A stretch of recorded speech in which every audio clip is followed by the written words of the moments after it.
పోవద్దు తల్లుల కన్నీళ్లను పసిబిడ్డలు తూడ్చే దుస్థితి రావడం దయనీయం.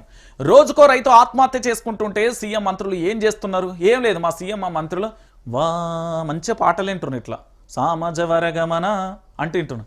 కలిసికట్టుగా కొట్లాడి సర్కారు మెడలు వంచుదాం. మాజీ మంత్రి నిరంజన్ రెడ్డి జగిత్యాల జిల్లాలో పిట్టల లింగన్న కుటుంబాన్ని పరామర్శించిన రైతు కమిటీ అంటూ కూడా చూడొచ్చు.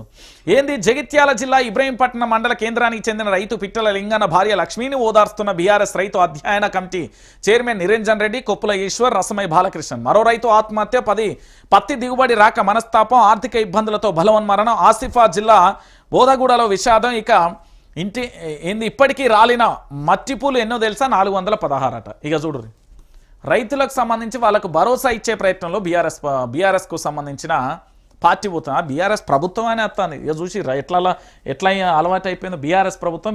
కాంగ్రెస్ ఉన్నప్పటికీ కూడా హవా మాత్రం బీఆర్ఎస్ దగ్గర కొనసాగుతుంది. అట్లున్నది పరిస్థితి.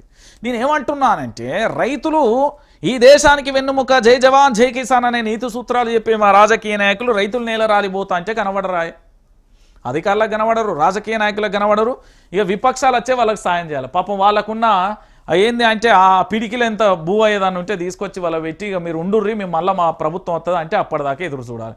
దమ్మున వీళ్ళ ప్రభుత్వం రాకపోతే వీళ్ళ బతుకులు ఏందండి?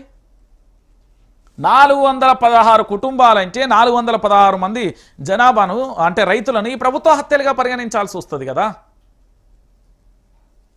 వ్యవసాయానికి సంబంధించిన రైతు రుణమాఫీ చేయకపోతే, రైతు బంద్ ఇవ్వకపోతే, కరెంటు విషయంలో, నీళ్ళ విషయంలో అంతా కటకటకటకట అయిపోయాయి. ఇంకేం చేద్దాం చెప్పుర్రి? అంటే తెలంగాణ ప్రాంత బిడ్డలందరూ కూడా ఆలోచించుకోవాల్సిన విషయం ఇది. తెలంగాణ ప్రాంత ప్రజలందరూ కూడా ఆలోచిస్తారని తెలుసు, కానీ ఆలోచించాల్సిన